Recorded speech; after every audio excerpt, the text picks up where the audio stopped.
storage can be a bit of a struggle, especially how big these games are, even if you're using an M.2 drive. So it's probably time to swap this out and probably get yourself a little bit bigger of an M.2 drive, especially now that prices have come down on it.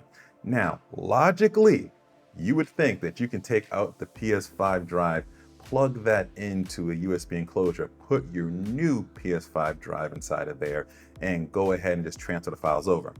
Unfortunately, nope, that isn't currently supported from Sony. Hopefully down the line, they kind of get this fixed where you can do this very easily. So you have to go about a different method here. And the first method you want to do is you want to transfer anything that's on an M.2 drive off either into the internal drive if there's enough space.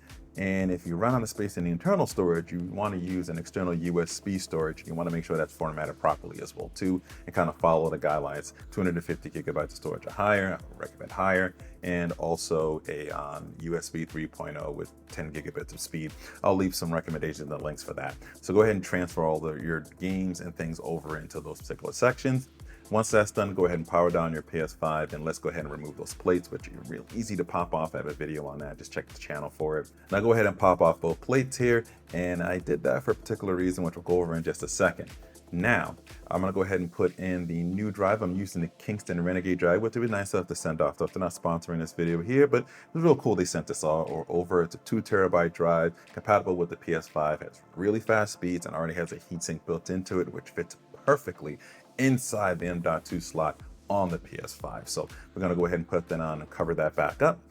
Now, speaking of covers, I actually have some brand new official PS5 covers and new backplate covers that I have here. They're not totally new. I've had them for a little while and just finally got around to kind of swapping these on here. And I figured let's give the PS5 a little bit of a fresh look since I'm already refreshing the M.2 drive inside of it. Now from here, go ahead and power on your PS5. Your system will recognize the M.2 drive, ask you to format it. It might automatically do it already to get it to work with games, and it'll tell you the read speed on it. And the Renegade drive is really fast and should work and be an officially supported drive.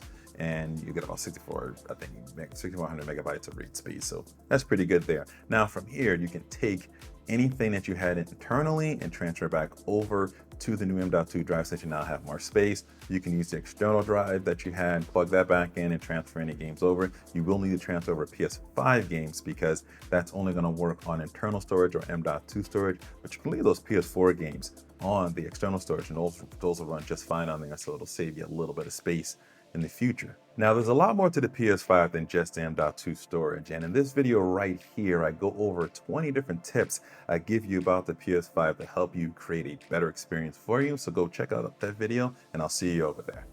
Thanks for watching. Boom.